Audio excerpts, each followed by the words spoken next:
Hello everyone, welcome to the सेसा classes. आज के लेक्चर में हम डिस्कस करेंगे जीके के कुछ इंपॉर्टेंट क्वेश्चन जो कि आपको एग्जाम में देखने को मिलते हैं। इसके पहले हमने कुछ सेट कर लिए हैं जो कि आपको इस चैनल की प्लेलिस्ट में मिल जाएगा। तो स्टार्ट करते हैं। आज का पहला क्वेश्चन, हमारा क्वेश्चन है the battle of Plassey was fought in. Question में पूछ रहा है जो बैटल ऑफ प्लासी हुआ था वो कब हुआ था। ऑप्शंस हैं 1757, 1761, 1764 या 1857। तो जो बैटल ऑफ प्लासी था वो 1757 में हुआ था। कब हुआ था?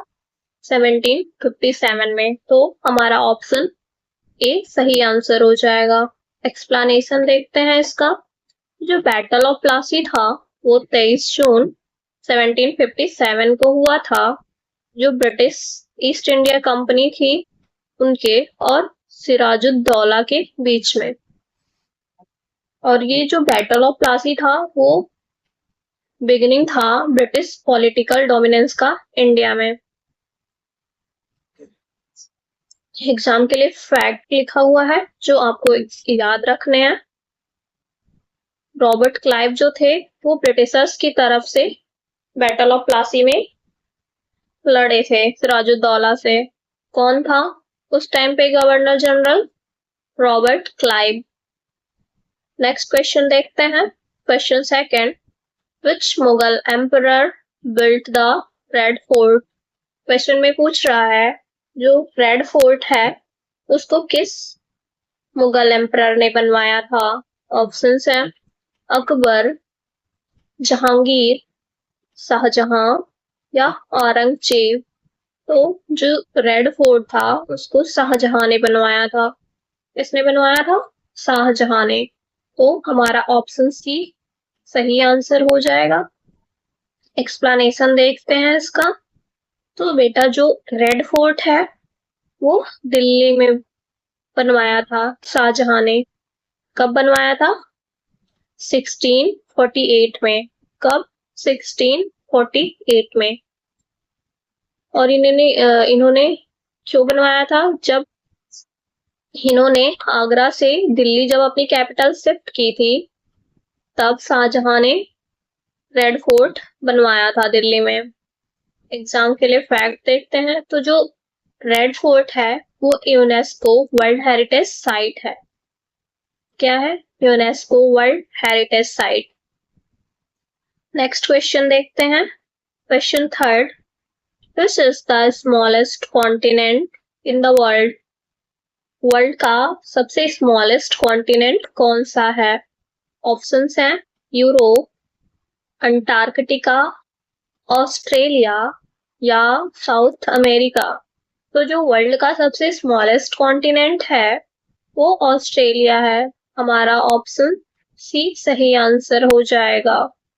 एक्सप्लेनेशन देखते हैं। तो ऑस्ट्रेलिया जो है वो एक स्मॉलेस्ट कॉन्टिनेंट है जिसमें केवल एक ही कंट्री देखने को मिलती है। ऑस्ट्रेलिया कॉन्टिनेंट सबसे स्मॉलेस्ट कॉन्टिनेंट है और इस कॉन्टिनेंट में केवल एक ही कंट्री है। ओके। एग्जाम के लिए फैक्ट देखते हैं। तो एशिया जो है वो लार्जेस्ट कॉन्टिनेंट है। आपको क्या याद रखना है? जो एशिया है वो लार्जेस्ट कॉन्टिनेंट है, जबकि जो ऑस्ट्रेलिया है वो स्मॉलेस्ट कॉन्टिनेंट है पूरे वर्ल्ड में। नेक्स्ट क्वेश्चन देखते हैं। Question 4, which article of the Indian Constitution abolishes untouchability। हमारे कॉन्स्टिट्यूशन का कौन सा आर्टिकल जो है वो अनटचेबिलिटी को एबॉलिश करने की बात करता है। एबॉलिश मीन्स उसको खत्म करने की बात करता है। ऑप्शंस है आर्टिकल 14, आर्टिकल 17, आर्टिकल 19 या आर्टिकल 21। तो जो आर्टिकल 17 है वो एबॉलिशेस ऑफ अनटचेबिलिटी की बात करता है। तो इस अकॉर्डिंग हमारा ऑप्शन बी सही आंसर हो जाएगा। एबॉलिश ऑफ अनटचेबिलिटी की अगर क्वेश्चन में पूछता है तो ये आर्टिकल 17 मार्क करना है आपको। एक्सप्लेनेशन देखते हैं। Article 17 अबॉलिशेस untouchability. जैसा मैंने आपको ऊपर बताया, एग्जाम के लिए फैक्ट्स जो आपको याद रखना है। तो जो ये आर्टिकल 17 था, इसको लागू किया गया था protection of civil right act 1955 के अकॉर्डिंग। नेक्स्ट क्वेश्चन देखते हैं अपना, question 5। Which gas is most abundant in the Earth's atmosphere? हमारे अर्थ की एटमॉस्फेयर में सबसे ज्यादा मात्रा में कौन सी गैस पाई जाती है? ऑप्शंस हैं ऑक्सीजन, कार्बन डाइऑक्साइड, नाइट्रोजन या हाइड्रोजन। क्वेश्चन में पूछ रहा है कि सबसे ज्यादा मात्रा में कौन सी गैस पाई जाती है, तो जो नाइट्रोजन गैस है वो सबसे ज्यादा मात्रा में हमारे एटमॉस्फेयर में पाई जाती है। इससे तो हम कह सकते हैं कि हमारा जो ऑप्शन सी है वो सही आंसर है। एक्सप्लेनेशन देखते हैं। तो जो नाइट्रोजन है वो 78% पाई जाती है हमारे अर्थ के एटमॉस्फेयर में, जबकि जो ऑक्सीजन है वो सेकेंड मोस्ट अबंडेंट गैस है जो हमारे एटमॉस्फेयर में पाई जाती है, और इसकी परसेंटेज कितनी है, तो 21% है। ऑक्सीजन कितनी पाई जाती है, 21%, एंड नाइट्रोजन 78%। एग्जाम के लिए फैक्ट जो याद रखने हैं आपको, तो आर्गन जो है वो थर्ड मोस्ट अबंडेंट गैस है जो कि एटमॉस्फेयर में पाई जाती है, एंड ऑर्गन की जो परसेंटेज होती है वो 0.9% होती है। कितनी होती है, 0.9%। नेक्स्ट क्वेश्चन देखते हैं अपना, question 6। India's first artificial satellite watch. Question में पूछ रहा है कि इंडिया की फर्स्ट आर्टिफिशियल सैटेलाइट कौन सी है। ऑप्शंस हैं इनसैट 1A, चंद्रयान 1, आर्यभट्ट या रोहिणी। तो इंडिया का जो फर्स्ट आर्टिफिशियल सैटेलाइट थी वो आर्यभट्ट थी, तो ऑप्शन सी हो जाएगा सही आंसर। एक्सप्लेनेशन देखते हैं। तो आर्यभट्ट जो थी उसको 19 अप्रैल 1975 में लॉन्च किया गया था, और ये इंडिया की फर्स्ट आर्टिफिशियल सैटेलाइट थी। कब लॉन्च किया गया था, 1975 में। किसको लॉन्च किया गया था, आर्यभट्ट को। ये इंडिया की फर्स्ट आर्टिफिशियल सैटेलाइट थी। ये सारे क्वेश्चन बहुत ही इंपॉर्टेंट है, यहाँ से आपको डायरेक्ट एग्जाम में क्वेश्चन देखने को मिलेगा, इसलिए इसको याद रखना। नेक्स्ट क्वेश्चन देखते हैं, question 7। Panchayati Raj was introduced through which constitutional amendment. Question में पूछ रहा है जो पंचायती राज है उसको किस कॉन्स्टिट्यूशनल अमेंडमेंट के दौरान इंट्रोड्यूस किया गया था। ऑप्शंस हैं 42nd अमेंडमेंट, 44th, 73rd या 74th। तो 73rd कॉन्स्टिट्यूशनल अमेंडमेंट से जो है पंचायती राज को इंट्रोड्यूस किया गया था, तो सही आंसर हो जाएगा ऑप्शन सी। एक्सप्लेनेशन देखते हैं।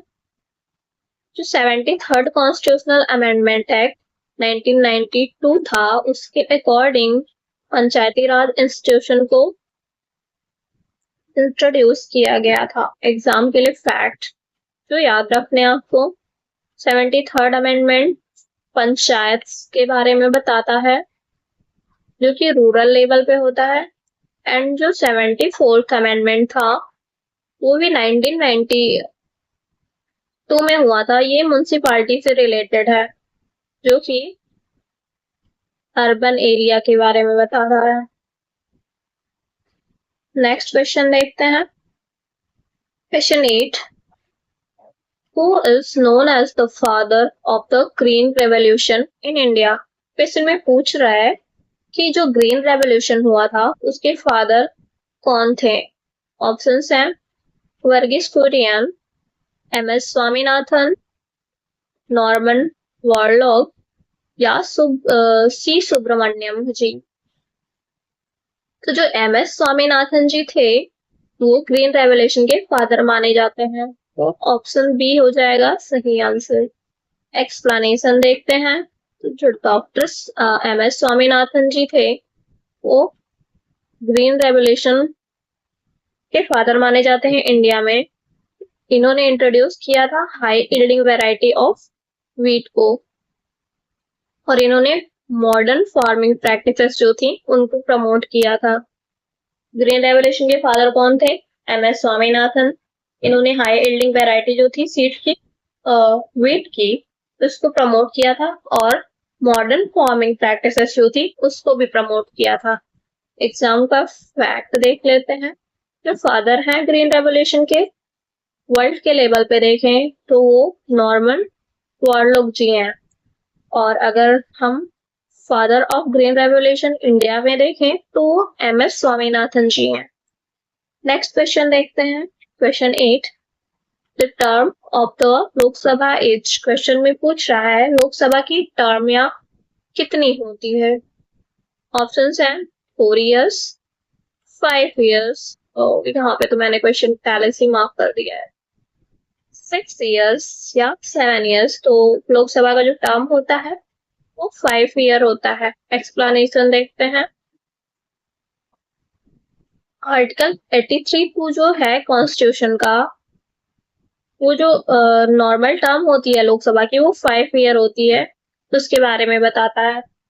लोकसभा की 5 ईयर जो टर्म होती है उसके बारे में आर्टिकल 83(2) में बताया गया है कॉन्स्टिट्यूशन के। किसमें बताया गया है? 83(2).